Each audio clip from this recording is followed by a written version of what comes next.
Bienvenidos al curso Lineamientos para el diseño de cuadros de mando. El día de hoy vamos a trabajar la lección número 2, componentes de una buena visualización. Como vimos en la lección 1, David McCandless nos dice que los componentes de una buena visualización son 4. Primero, que la visualización sea interesante, sea relevante y tenga un sentido para el usuario o la audiencia al que va dirigida.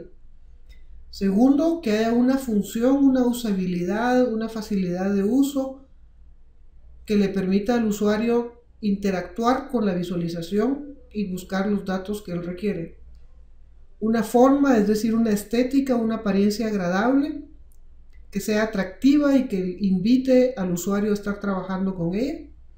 Y sobre todo el tema de integridad, que los datos sean verdaderos, consistentes, sean honestos y no haya ninguna tergiversación en cuanto a lo que se representa. El balance entre esos 4 elementos, el balance entre la información que representamos y el diseño que utilizamos para representarlo, es lo que nos genera una buena visualización. Desarrollando un poco cada uno de estos elementos, pues en el tema de interesante debemos responder ciertas preguntas durante la fase de diseño, sobre todo durante la fase inicial de diseño. Primero, ¿quién es mi audiencia? ¿A quién va dirigido el cuadro de mando que estoy desarrollando? ¿Quién va a trabajar con él? Y en ese sentido, ¿cuál es entonces la información que necesita esta persona para trabajar? No es lo mismo un cuadro de mando que está dirigido a un presidente, a un ministro, a un viceministro, que el cuadro de mando que está dirigido a un cuadro operativo, a una supervisión local, a una audiencia comunitaria. Y eso, sabiendo quién es la audiencia y la información que necesita, nos debería definir en el diseño cuál es el nivel de detalle que se necesita para la información. Nos debe responder cuáles son las decisiones o acciones que puede tomar basado en la información esa audiencia para la cual estamos diseñando el cuadro de mando. Es importante entonces el balance entre quién es la audiencia, cuál es la información que necesita, pero sin perder de vista que una visualización tiene sentido cuando el análisis de la información que representa nos va a llevar a tomar una decisión, va a provocar una acción que pueda ayudar a resolver el problema, el fenómeno que está siendo visualizado en esa representación. Otro de los componentes que nos invita McCandless a considerar es el tema de la integridad, y este es quizás el más importante de los componentes, considerando desde el punto de vista que la veracidad de lo que representamos es fundamental para que las decisiones que se tomen sean las correctas. En la gráfica que vemos representada acá, vemos la diferencia en el gasto federal como un porcentaje de la economía global en 2 diferentes presidencias en Estados Unidos, la del presidente Clinton, la del presidente Bush, y se compara contra el promedio bajo la administración demócrata en un periodo de cierto número de años. Y visualmente aquí nos parece que hay una diferencia muy grande entre la del presidente Bush y este promedio. Pero cuando vamos a analizar los datos, vemos que esa diferencia con suerte es de un 4%.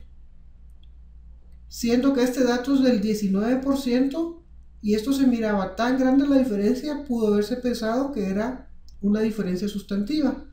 Y cuando analizamos los datos, no es tal la diferencia. ¿A qué se debe esto? La escala, el origen de la escala ha sido alterado.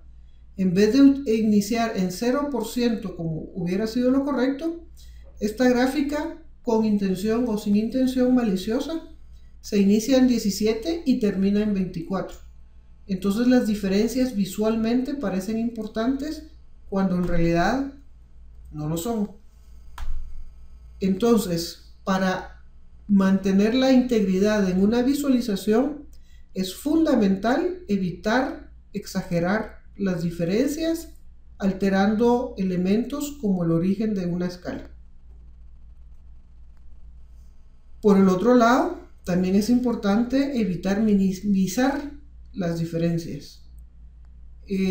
Esta gráfica es más honesta en el sentido de que empieza en 0, termina en 100, y entonces vemos de que en realidad no hay diferencias sustantivas entre una y otra representación. Otra manera de alterar la integridad es eliminando el contexto del dato. Aquí vemos un caso que fue muy comentado en las redes sociales en su momento sobre una persona que propuso que el cambio global en las temperaturas no estaba ya teniendo un efecto en el mundo, se había estabilizado y ya no había un cambio climático del cual preocuparnos. Pero él en su representación se limitó a mostrar únicamente una serie más o menos de 10 años en su representación.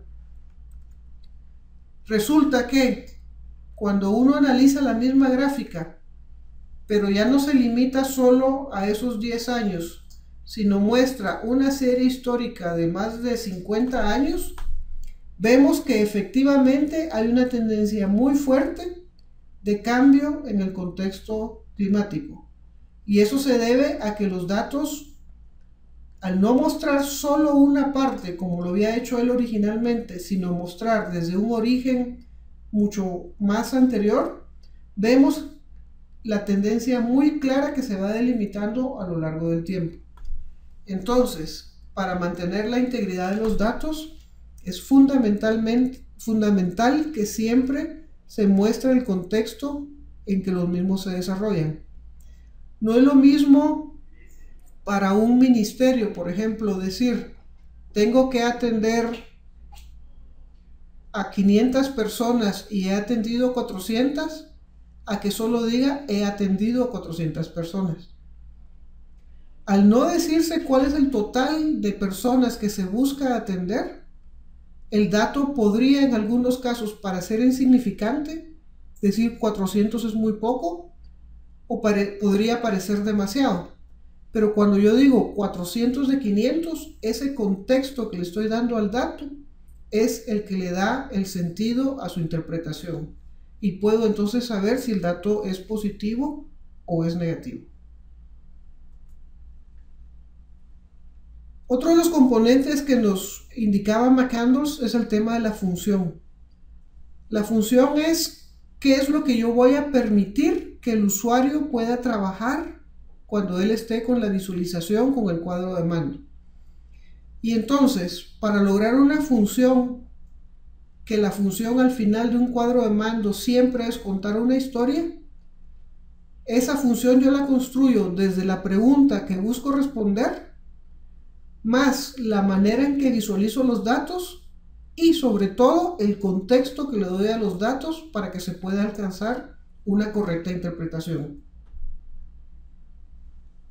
La función la definimos desde varios aspectos y cuando trabajamos en el diseño tenemos que tomar decisiones sobre cuáles funciones vamos a darle al usuario en función de esa audiencia que tenemos y el uso que le tiene que dar a la información.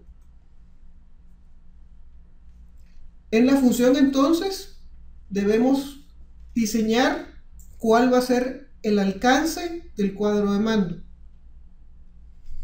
Va a ser un cuadro de mando amplio, de uso amplio, va a analizar el problema desde muchas perspectivas o va a ser específico. Se va a concentrar en una dimensión en particular, por ejemplo. Luego debemos definir el rol del cuadro de mando. ¿Es este un cuadro de mando estratégico? ¿Es un cuadro de mando operativo? ¿Es un cuadro de mando analítico? ¿Qué es lo que yo necesito que el usuario encuentre como información para el tipo de trabajo, el rol que esta persona desempeña? No es la misma forma de representación para un ministro que para un supervisor de área o una persona de un nivel operativo o un mando medio. Luego debo definir si el cuadro de mando va a tener una temporalidad. En el caso de una serie histórica, pues el tiempo puede ser un periodo de tiempo que el mismo ciclo de información me defina. Puede ser un año, puede ser 10 años, puede ser 20 años. Depende mucho también de la disponibilidad histórica de información que tengo. Podría ser útil representar 10 años, pero si esos datos no existen, obviamente no le puedo dar esa funcionalidad al cuadro de mando. En relación al tiempo, pues también podría ser solo una foto, mostrar por ejemplo los indicadores del último año o del último periodo de análisis, los indicadores vigentes, sin el contexto de su serie histórica, o podría incluso ser un cuadro de mando predictivo. Esto se refiere al manejo de escenarios. ¿Qué pasa si le subo el salario a los maestros? ¿Cuál sería el presupuesto que yo debo disponer?